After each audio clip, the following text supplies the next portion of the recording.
and welcome back to my YouTube channel. This is Dr. Carmen Bryant, and this is Overcoming Narcissist Abuse. Thank you to all the new subscribers for being here, Thank you for your support. Thank you for the comments. Thank you for the question. Thank you for the topics. I had a subscriber ask me on the live Sunday to do, they asked me to answer a question about the destabilizing narcissist. And one thing that I don't like to do, I can give you my opinion about something, but sometimes I like to go and research also to see if something that I'm thinking of what it sounds like or a definition or what I'm thinking it may be, whether or not just looking up the term to understand what the word means. Not saying that I don't, but to look up the word to see what that word means so I can think of, oh, that's what this means, or so destabilizing narcissist. And so I wanted to do a video on the topic is the destabilizing narcissist or the narcissist that's destabilizing. We'll figure out a topic by the end of the video. And so first of all, you have to understand that when you're dealing with a narcissist, an individual that has narcissistic personality disorder, you're dealing with an individual that is emotionally, psychologically broken. When I say broken, when their developmental state, when they were going through their developmental stages, somewhere within those developmental stages, something was broken. It did not, it's like the Leaning Tower of Pisa. Something didn't develop right. Now that could be physical abuse, that could be physical abuse, rejection, abandonment, sexual abuse, or overparenting. Meaning, like you look at some of these celebrities that are narcissists, or some of these celebrities that raise their children into these little tiny superstars. They don't have to work for anything. You're greater than anybody else. So they don't teach them empathy. They teach them that they're better than the average person. Well, if you don't teach them or groom them or, sorry about that, y'all. My hair is in my mouth. Sorry. But if you don't teach them, empathy is learned behavior. That's something that you teach them, And so if they're not being taught that, then they feel like it's irrelevant. Why should I have compassion to people? People are here to serve me. I have money. I have this. I'm beautiful. I'm so smart, and that is how they're raised to think. And so at one point or another, that empathy and compassion shuts off, and a lot of times that's a safe place because being empathetic and passionate means that, I may have flaws. How dare you think that I have flaws? So you have to think that a narcissist, the only way that they stabilize because they have a low self-esteem, a low self-worth, they're hypersensitive, and the only way that they self-regulate is by controlling and manipulating other people and forcing them into making them feel a certain way. And it's called fuel. They get fuel from supply. Supply meaning people, places, or things. The only way that they regulate and maintain some type of normality in their mind is by what you can do for them. When they attach to people, they don't attach to people like we attach to people. I don't attach to you because I need to use you. There's a difference if we have a business agreement, but they attach to people because there's something that they need from you. That's something that they find valuable. That lets you know your value. Something about you they find valuable. And some of you guys, I don't have any money. I don't have anything. I don't know. There's something that they found in you that was valuable that they want. You can't steal someone's personality. You cannot steal someone's life. You cannot steal someone's looks. All you can do is mirror them. But you are a creator original. Sorry, you guys, my nose is running. It was cold outside today, so I apologize. But you are a creator's original. There is no one else like you. The mold was broken. I don't care if they have people that look like you or talk like you or act like you. There's only one original you. There's only one you, and one you that can do what you can do. And so that narcissist cannot steal your personality, cannot steal your persona. All they can do is mirror it. And there's something about you that they found that they wanted that was valuable to them. I want to have friends like her, or I want to look like him, or I want to be a business person like this. And how did you get to, they don't believe in hard work. They just believe in being there. I'm just going to take over and I'm going to be successful and I'm going to be wealthy and rich, while other people work their way up the corporate ladder honestly. They do an honest work. And that's the same thing I always say. I'm going to give you an example. Same thing I always say about people that go onto other people's YouTube channel. When you see people come onto other people's YouTube channel, start marketing themselves and asking people to come to their YouTube channel and put links in there to come visit, that right there is very, very, that's like a narcissist, but I'm not saying they are narcissists, but that's very, very disrespectful, because the people that have a large following work very hard for that large following. There are days and nights that they have sat up, thought about what they were going to do, think about it, study it, and they work very, sometimes I come on camera, I'm tired, or sometimes I don't want to come on camera because I have other things that I need to get accomplished, but I think about the people, and so I build my following up. Or other people that have hundreds of thousands of following, they build their followers up. They did a lot of hard work. They do coaching, they do counseling. And so for someone to come and just all of a sudden decide that because this person has a lot of followings, mention my name or put my link on here, or you can come to this video and check out my video and put it on there so that the followers on there will come to, that is something that the narcissist would do. Like I said, I'm not saying that they're narcissists, but that's very disrespectful, because that person worked very hard to build their business, worked very hard to build trust in the followers. And so even with the narcissist will look at an individual that worked very hard and built a business or built an empire or built financial security, and they want that. I want that. They don't want to work for it. They want yours. They want that. You already have it, and that's what I want. And so a narcissist only stabilizes by what you have to offer. That's the only way that they stabilize. And so think about it for just a minute. They'll destabilize you in order for them to stabilize. They'll tear up your self-esteem. They'll make you feel bad about yourself. You worked hard. Now you're questioning whether or not you even had an education. You're wondering whether, what is an elite college? Stanford, Yale, Harvard, Now they're telling you that Harvard and all these universities, are garbage, and what they taught you is not right.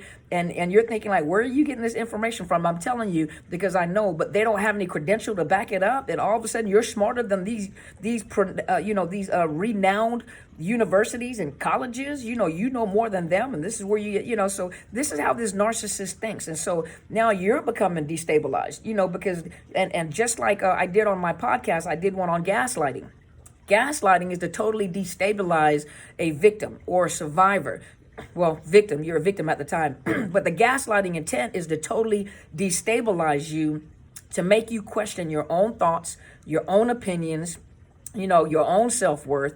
Am I crazy? Maybe I have problems with my mind. Maybe I am going crazy. Maybe the stress, well, maybe something is wrong with me. But that's why a lot of people coming out of these relationships have a problem making decisions, because they're afraid that any decision that they make, type of toothpaste, the type of car, the type of color you like, your hairdo, your hairstyle, your eyelashes, your fingernails, anything, you question that because you have been so tore down by this narcissist that you even question, you're like, why do I even exist? Nothing that I do is right. And, no matter what I do and every decision that I make is wrong. Well, who told you that? The narcissist. Now you're destabilized. Now let's flip it around and what it looks like when a narcissist destabilizes. So I found an article, I found a blog, and it's by an author. Her name is Julie L. Hall. She wrote a book called The Narcissist in Your Life, Recognizing the Patterns and Learning to Break Free. And she has, if you look, narcissist family files, what a narcissist fears the most. And I really like what she wrote here. It kind of gives you an example, and I'll add on to it. It gives you an example of what it looks like when a narcissist destabilizes. What does that mean? When a narcissist destabilizes, 9 times out of 10, is something going on with the fuel, is something going on with a discard, they're so hypersensitive that something as simple as, can you please turn off the lights? You keep leaving on the lights. You keep leaving on the lights. To us, like, okay, you're right, I keep leaving on the lights, or I don't leave them on all the time, or okay, let me remind myself to turn off the lights, turn off the lights. You see how simple that was? Well, to a narcissist, that's not what they hear. You always leave on the lights. They look at it as you're worthless. You can't think for yourself, or I have to keep telling you that lets you see how dumb you really are. And you can't even turn off the lights. And I have to keep reminding you. But think about it. That is not what was said. But in their minds, when you say you keep leaving on the lights, can you please turn off the lights? The electricity, you keep running up the electricity. If you turn off the lights, and they feel defeated. So something that's so minute and so simple, just turn off the lights, get gracious, to them becomes something major. And what they hear is how worthless they are, and how, think about it, so a lot of times you see people that are codependent, you see people that have other emotional problems, and they're very hypersensitive to criticism. narcissist is very hypersensitive to criticism, and they take it beyond the words that you're saying, and they begin to, it's almost like they begin to project and act out how they really feel, that they're worthless, and they'll fight you, and it becomes into this argument. That's why you get into this argument with this narcissist, or you're thinking like, and you're apologizing. Now, you've apologized for what you've said, and you're thinking like, well, what did I say that was that bad? I said, turn off the lights. You see? So here she talked about being seen or exposed. A narcissist works very hard in, especially somatic narcissists, but a narcissist works very hard in covering their weaknesses and their insecurities. That's why they portray themselves as being very grandiose, their grandiosity, there we go, and brilliant, intelligent, more beautiful than the average person. No one can compete with me because you've never met anyone like me, and I'm brilliant, and whatever the case may be. They got to get the biggest cars, they got to get the best clothes, the biggest houses, the prettiest women, the prettiest men, and it's all for show. It's so superficial. There's no depth to it whatsoever. Everything, I got to get a better education than you. I got to, my kids are doing better than your children. My kids are going to this school. The kids don't even want to go to school. The kids want to go to a tech college, technical school, and get a IT degree, and they want them to go be an engineer. It's all for them. There's nothing about the kids. It's all about them. So they take a lot to be exposed. For example, emotionally healthy people have strong self-awareness and want to be seen for who they truly are by others. I much rather have you see me for who I am. You see me behind the camera, all you know is my persona on a camera, but to meet me in person, you find out that I'm a pretty realistic, down-to-earth type of person, and if your breath stink, I'll pull you to the side and talk to you about it, and some people get offended because I won't let you cross boundaries with me, and I won't let you disrespect me, and so, so the things that you may see on a person, I just believe in being honest and being your true, authentic self. You meet me, you get on my nerves, I probably will ghost you. And I'm not a narcissist. I probably will ghost you and let you talk to someone else to get away from you. Or if I feel you're being too disrespectful, and I know that if I say something to you, I'm gonna hurt your feelings, then I'll try to be nice about it. But sometimes your tolerance for stupidity is kind of low. That's why a lot of times I can say a lot. I got clapback. So there's some people that make some crazy comments on, but I'm not even gonna waste my time because I know I hurt your feelings, but I like being my true authentic self, and I like to meet people that are just being themselves. They're being their true authentic self. Well, a narcissist practice self-reflect. Okay, so this is a healthy person. They practice self-reflection and value intimacy and with the important people in their lives. By contrast, a narcissist deeply fears exposure and as a result avoids introspection and view intimacy as a threat, because intimacy means you get really close to a person. We really get to know their strength and their weaknesses. And to get to know a person's strength and weaknesses, I think that's a good relationship building tool. Well, a narcissist will take that and pervert that too. So you don't even know, they mirror your emotions, just to get in that love bombing stage, but they're not authentic. They are not authentic. And they're not true, to what they're doing. It's a game to them. And, I have to mimic you or mimic or mirror you, but it's not true and it's not authentic. And so, let's see, they're strangers to themselves. This is what she says. They avoid and deny their inner weakness by asserting delusions of superiority. The only thing more important than convincing themselves of their inflated self-importance is convincing others of it. So, I remember being in the military, and I remember, and I believe this guy was a narcissist. I'm not sure. I never really looked, but he was one of my leaders, and I was a young leader at the time over a section, and he was a platoon sergeant. And all the soldiers that were under me had a respect for me because I treated them like family. I took care of them. They took care of me. We were a great team, and they respected what I had to say. And so I taught them to value themselves, but also I was teaching them leadership skills. And that was very important to me because I knew one day I was not going to be with them anymore. And this particular platoon sergeant would always, he would send messages, but they were just ugly messages to me, tell her. Well, first of all, everybody knows that when you have a senior person and then you have a senior person to subordinates, a senior person never sends commands through a junior person to a senior person. And I was the type of person I would ignore it, Now, if I knew it was something relevant, then of course I would do it, but I would ignore it because it was coming from, and my soldiers knew, like, oh Lord, here he goes again. But his whole thing was just to tear me down in front of the soldiers and have me, because he was very insecure. And I was there to support him. But his main thing every time we got out information was, I'm the leader. I've been in 17, I think he was in 17 years. I've been in the military for 17 years. I am a sergeant first class of the United States Army. I am senior and I'm in charge. I'm in charge. So all of us got to a point where we knew exactly what his speech was going to be. I've been in the military, we were mouthed. I've been in the military for 17 years. I'm a sergeant first class in the United States Army, and I'm in charge. I'm the boss. Think about this for a minute.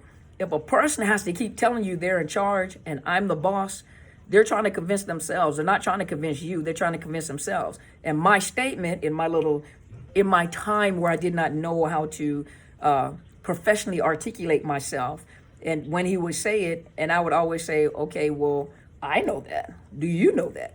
Because you keep telling me the same thing, so I don't think you're convinced. I'm convinced, but are you convinced? And he would get upset, and he's like, I'm not gonna put up with this psycho mumbo jumbo, and it was just terrible. That's how a narcissist is too. They have to let you know that they're in charge. They have to let you know how beautiful they are. They have to portray themselves a certain way and very successful and I'm doing so well. And that's why I tell a lot of you guys, when you guys are trolling their Facebook pages and their social media, and they're constantly having to portray how wonderful they're doing without you and how beautiful life is and look how successful I am. Why do you have to make it a point to let everybody know that? But why do you have to make it a point to make sure that I know that? And and a lot of you are like, I don't get it. Or even if you are not bothered with them whatsoever, you don't have anything to do, they'll find a way to get a message to you one way or another, through your kids, through friends, through family, to make sure you get a picture, make sure you heard something that they're doing so wonderful and they're living a great life. Why is it so relevant that they have to get that to you? Because of the fact that they don't believe it themselves. And so a narcissist does not like to be exposed. So once a narcissist is exposed for who they are and that they're really weak, and sometimes you can catch them destabilizing. Like if they're embarrassed. So here, let me catch myself. So here it says that they're highly dependent on other people's opinions. Remember, that's how they regulate themselves. An external measure of self-worth. So they're really dependent. If you think about it, they're very, very dependent on what people perceive them to be or what people think of them. They habitually manipulate and coerce family members, friends, colleagues, and the like in supporting, even not believing their persona and their narrative around it. And so they work very, very hard to make other people believe it. But if you are truly secure with yourself and have confidence, you don't have to prove to other people that you're confident. You don't have to prove to other people that you're so smart, beautiful, or whatever, or successful. It doesn't matter. This is something you're doing for yourself. Well, the narcissist is not like that. They're doing it for everybody else to give them that fuel to make them feel good about themselves. So now, being embarrassed or humiliated. So once again, they're very hypersensitive and grandiose. Narcissists have an unrealistic expectation and are threatened by even small, meaningless slights that other people will easily brush off. Feeling embarrassed or humiliated is painful for anyone, but the narcissistic personality, emotional instability, and off-the-charts compensatory sense of entitlement makes him or her especially vulnerable to those emotions. They're uber sensitive. So constructive criticism that will help an individual get better at this is really great. In the military, we used to do monthly counseling. And so we would put down, this right here, I want you to sustain this because this is excellent. And I want you to grow this. This is really good. This is some of your weaknesses right here. I think if you do this, this, and this, you give them advice. If you do this, this, and this right here will strengthen this. You need to stop doing this, but do this to add on to this right here, because this is one of your weaknesses. So you got to work on this right here.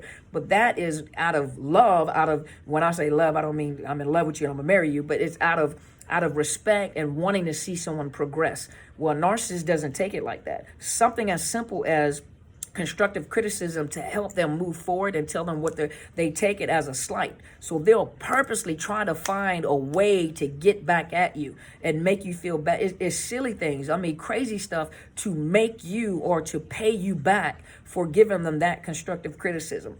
Let's see. One of the things that they do, if you notice, they habitually humiliate and embarrass other people around them. A lot of times they'll project themselves onto those other people, but they'll humiliate and embarrass the people around them all the time. And they do it sometimes in a very subtle way where you don't realize that that's what just happened until after the fact. They compete. Remember, I did a video on their competition. They compete. They're compulsively competitive and usually compulsive liars as well, even about the insignificant things, to a point of absurdity, aligning with whatever markers of status are within reach, such as they'll cover their insecurities by trying to be more attractive than the next person, outdressing the next man, having a bigger car than the next guy, having a bigger house, having more children, the clothes that they wear. They go to extents to make sure that you see them wearing name brand clothes and expensive designer clothes, bigger television, bigger stereo system, bigger computer system. Let's see. They brag about their sexual exploits or how wonderful they are in the bed. And a lot of you are like, that was a lie. The more expensive car, every year they get another car and it's more expensive than the last car, because after a while, people get accustomed to you driving the car, you're not going to get that many compliments. So they'll get another one so that they can make themselves look like, wow, he or she must have a lot of money. He keeps getting these new vehicles, the accomplishment of their children's, going to the most interesting and extravagant vacation and making sure everyone sees it and they post it. Sometimes they're going in debt. Sometimes, a lot of times, ones that do this right here secretly are in a lot of debt. They're doing illegal things. They're cheating the IRS. They're doing a lot of things to maintain that lifestyle if they're not already wealthy. Some people are actually that wealthy that they can afford it, and some of them are not. And so most people are like, I don't get how he or she is doing this, and they have just an average job. 9 times out of 10, you guarantee you, if you like, that's a red flag. They're doing something illegal to maintain that lifestyle, or they're depleting someone, maybe the spouse, of the finances to maintain or sustain this lifestyle or this image. And so when people begin to out them and let them know, I don't get it, and sometimes you got another narcissist against another narcissist that will out them because they're competing. There's no possible way that you can afford this because he makes this amount, you make this amount. And so the stuff that you're doing, I know for a fact you're doing something illegal. I've known you for many years. That's why a lot of times they don't return to their old stomping ground, because people know them. And I know for a fact that you're crooked. I know for a fact that you steal, kill, destroy, whatever you'll do in order to present this. That's why a lot of times when they've been discarded or divorced, they take their time to smear the spouse or the girlfriend or whoever, the family members that know about them, that know the truth about them, so that people won't believe them, because they know that individual knows the truth about them. The longer they're with someone, the more someone will find out they have this facade or they live this imaginary life, but the person that's closest to them knows about it. And so, of course, they start smear campaigns because they're always in the mindset that if you leave, I want to make sure that nobody believes you, even though a lot of people around them know what they're doing and just don't say anything about it.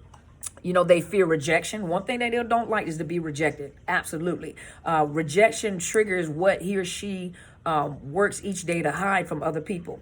The sense of inferiority and unlovability, that's how they feel. Let's see. If they experience any kind of rejection, personal, social, or professional, it intensely invalidates and destabilizes them. So while healthy people will pick themselves up and try again after rejection, the narcissist will resort to all means of contorted rationalization, hoovering, and bitter reprisal to regain a sense of control. Most of you guys that are survivors, you're picking up the pieces, you're getting yourself back together, you're discovering who you are, what your hobbies are, what your skills are. And believe you me, one thing that I know for certain, I was listening to Bishop Jakes the other day, is that sometimes you need an enemy in your life. And I don't mean permanently, you need to get them out, but they would have, having to gone through what you've gone through, you would never discovered your strength. You would have never discovered, some of you guys can get wealthy off of the trauma that you've been through. And the enemy that was in your life and try to destroy you, you can take it, flip it around and make it something successful. You help other people, you become successful, you become known, and that was totally opposite than what the narcissist was intended to do with you. But they're petty. There's some of them are petty, professional petty, and when you tell someone that they're petty, they can't see it because they're professional petty, but the way that they present themselves. So they'll do things, for example, let's see. They'll try to discard you before you discard them. If they know the discard is coming, they'll try to beat you to the discard. Remember the competitive. You're not going to break up with me. I'll break up with you so I can tell the story. I don't want you telling the story because then I look bad. Then it made people will realize that there's something is really wrong with me. So I'm going to beat you to the discard because I feel the discard coming. So I'll make it look like I left you as opposed to you left me. Either way it goes, they're trying to beat you to the punch. Let's see. They'll try to guilt trip you to make you feel bad, whether you had to discard or not. They guilt trip you. They to grand promises and seduction, to power maneuvers, to threats and revenge. A rejected narcissist spouse, for example, may fight for custody, not because he or she cares about the children, but as a way to win and hurt the ex. And most of you guys that I have talked to or have counseled, most of you guys are struggling with this, with the parental alienation and the fact that they're going for custody or whatever they're doing in court. It's not because they care about the kids. It's the fact that you care about the kids and they know to pay you back for causing them an injury and an embarrassment and humiliation. They're the type to hold a grudge forever. And so I'm going to go after what you love the most, your kids. What I can go after the most is your finances to destabilize you. And so that is also a sign of a destabilizing narcissist, and that's why I say get good counsel, get good mentorship.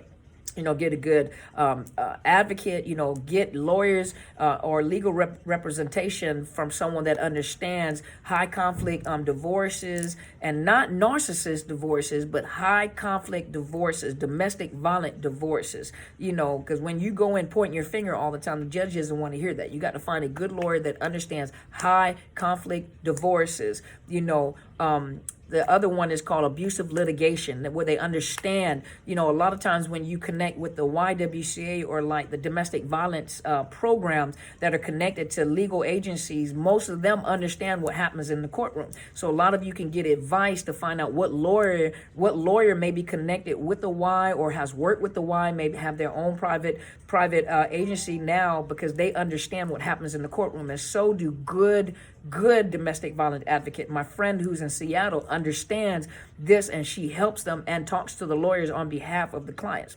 So hopefully this has helped, hopefully to answer the question about the destabilizing narcissist, to give you an idea of what it looks like and why they destabilize. Hopefully you guys are recovering and learning something from these videos. I thank you so much for your support. If you haven't already, please subscribe to my YouTube channel. It is Dr. Carmen Bryant, Overcoming Narcissist Abuse. Hit the bell. And then for some of you guys say you're not getting the alert. When you hit the bell, it says I think it says one of them is alert all. Hit alert all, so all of the alerts come on, not just the old ones, but when I come on, all the alerts when I post, but also when I come on live. Just go check. It's alert all. Hit the alert all. I think that's the one. And also I have 2 Facebook pages. One is my professional Facebook page, which is Psychological Health Consultants and Services. And the other one is my book, which is Overcoming Narcissist Abuse is the page. And a lot of times I do put speaking engagements on there when I speak in other places or involved with other platforms. I usually put that under the book one. I don't put it under my professional one, but I post videos on all 3 of them. I do have a Twitter account at Dr. Carmen, I think it's at, or hashtag, is at Dr. Carmen Bryant 1. And you guys are welcome to follow me on Twitter. I am on Instagram. I don't do a lot on Instagram. I just post some things on Instagram from time to time. And what else? Oh, podcast. I do podcasts, and I'm beginning from ground zero and building the podcast up with basic information to help you understand. So some of you guys that want to go back through and listen to podcasts, my podcast, you can find me on Podbean, you can find me on Google Play, iTunes, iHeartRadio, and Spotify. and just don't put my name in, put in overcoming narcissist abuse, and you'll see my picture. That's the common picture. You'll see my picture on there, and just follow me. And so you'll see whenever I upload a new podcast, and I'm starting from ground zero. So I'm starting from ground zero, meaning what is narcissistic personality disorder, number one, and then the 3 phases of narcissistic relationship, and then the trauma bonding, the gaslighting. I'm giving you pieces and parts of information to help you to understand the dynamics of a narcissistic relationship. And I hope, between this and between the podcast and also my mentor, which is my spiritual parent, is Apostle Helen Sadler. You can find her on YouTube at Helen Sadler, Destiny Helper. She just came from Africa. She's just coming back from out of the country. So stay tuned. She'll be posting. Make sure you subscribe to her channel and hit the bell whenever she uploads. She usually comes on live so you can ask her questions as well.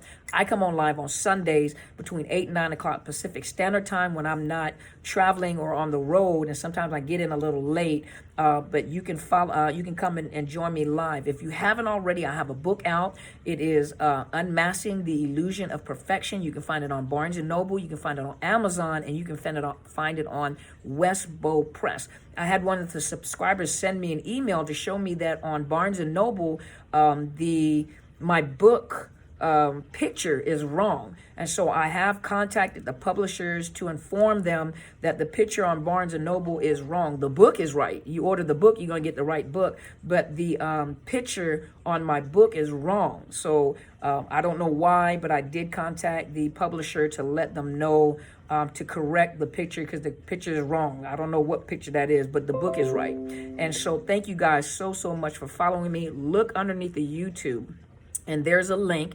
Is a sponsored link for me is betterhelp.com/Dr. Carmen. And for those of you that are needing counseling, these are licensed counselors that you can get in contact with. They do online, they do FaceTime, they do telephonic counseling. Ingrid Johnson is one that Miss Arlene from Canada let me know that she was using, who understands narcissist abuse. So when you're vetting the counselors, look for those that understand post-traumatic stress, domestic violence, parental alienation. Ask those type of questions when you vet. The first week, I think, is free. It's a low fee. And then on top of that, if you're having financial difficulties, if you let them know, they will assist you with your income. So please go check that out. Some of you guys need counseling. And so please check that out and get you some counseling. You are your greatest investment. You can buy an expensive car and a beautiful home, but what purpose does it serve if you don't invest in yourself to recover and heal from this atrocity that you have been through? And so thank you guys once again, and you guys go and be great.